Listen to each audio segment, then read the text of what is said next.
The world suffers from a zombie apocalypse, and one of two friends, instead of fighting, pulls down his pants when seeing a pretty zombie girl. Find out what happened next from our recap of the movie The Battery. Near the house, we meet a guy with headphones on his head, staring hopelessly into the distance. On his back, he has a large backpack. Suddenly, we hear someone shouting, "Let's go," and the guy runs away. He is followed by a bearded man with a gun and a bat. They seem to have a real problem. The heroes head out somewhere. They take a break in the clearing and stretch their tired legs. We learn their names are Ben and Mickey, and they are former baseball players. They have some fun. They throw a ball, after which they continue their journey. The men find an olden wooden house and look inside. It seems to be empty. Ben finds a can of worms and decides to go fishing. Mickey laughs at his friend and tosses a pile of canned fish in his direction. Back at the house, the men find a zombie body on the doorstep with a gun in his hand. Ben goes on recon and finds a car not far away from the house. He opens it and sees a zombie woman climbing out of it. The man sends her off to a better world. In doing so, he is completely calm. It seems that zombies are a common occurrence in their country.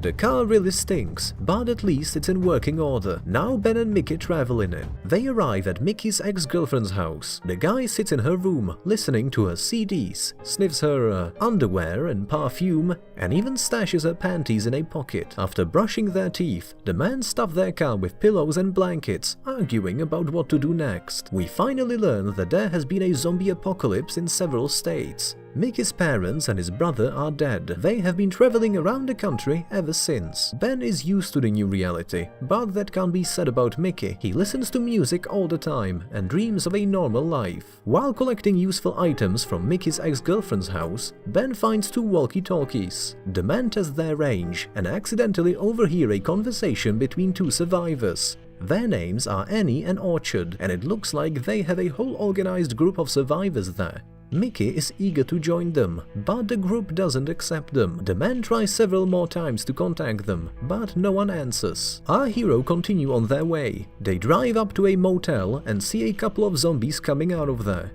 Ben demands that Mickey kills the zombies, but he refuses to do that. Seems like he is too soft-hearted, so Ben does everything himself using his bat. While Ben is bathing in the mountain waterfall, the guy's car is approached by another zombie. Mickey sees the zombie is a girl in shorts and a t-shirt, with a very seductive figure. In a panic, he tries to call Ben for help. And then we see weird things going on. Mickey takes off his shorts and starts working with his hand while looking at the zombie girl. He's a real pervert. Then he is a shot and the zombie girl falls under the car.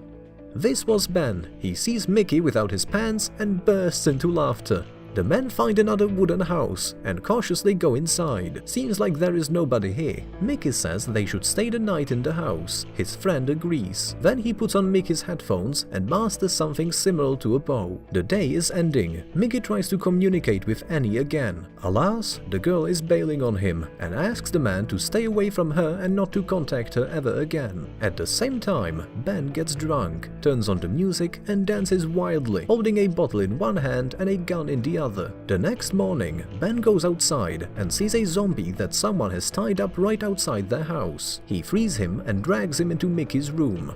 Then locks the door and yells, "Wake up!" Ben holds the door and demands that Mickey kills the zombie. He even left a baseball bat inside the room for him. We hear screams and sounds of fighting.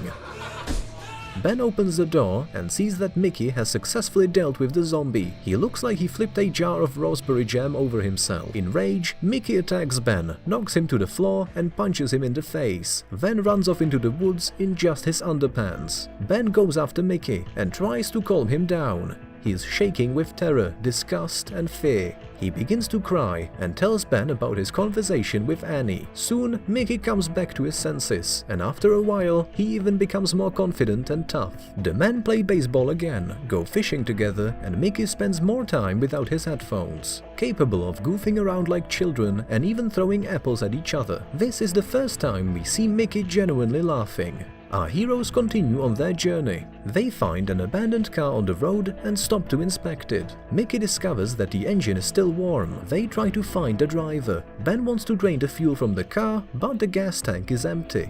Suddenly, some man with a knife shows up and takes Mickey hostage. He demands that Ben give him the keys to his car. However, Ben refuses to do that. He says that the keys are in the car already, defiantly throws away his gun and raises his hands.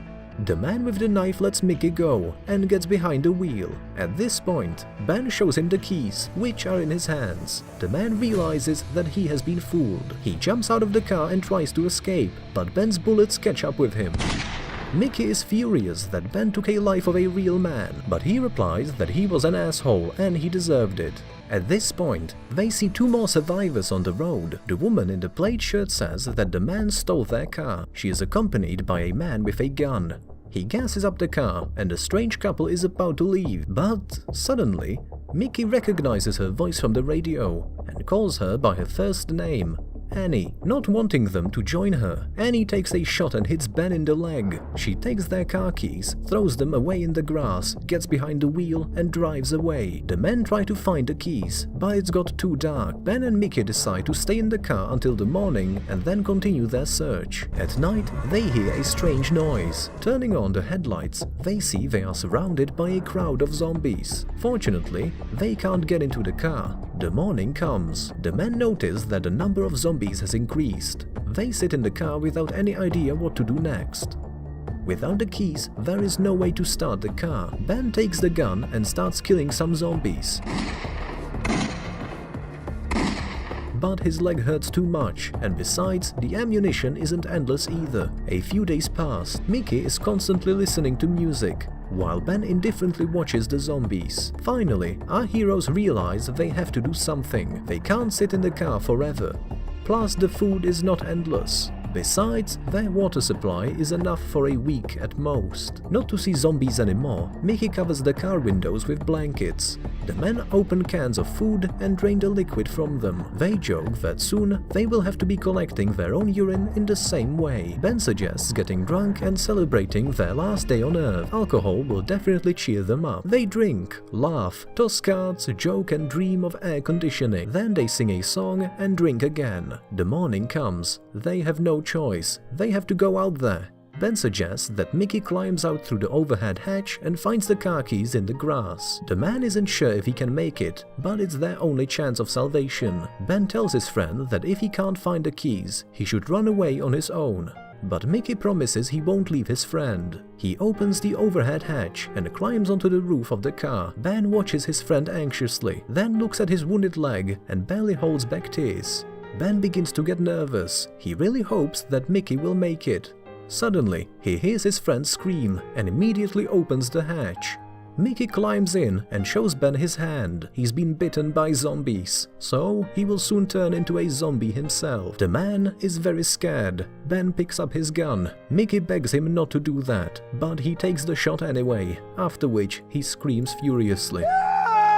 For a long time, Ben sits in the car as if in anabiosis, after which he covers his friend's body with a blanket. He recalls that when the apocalypse began, they sat in a house with the windows locked and haven't seen sunlight for 3 months. Ben bandages his wounds, then takes the radio and contacts Annie. He tells the girl that he will come and take her life to avenge his friend's death. Ben relieves himself into a bottle and eats the last of the canned food. The man wants to get out. Yes, with the wounded leg, he has a tiny chance, but it's worth a try.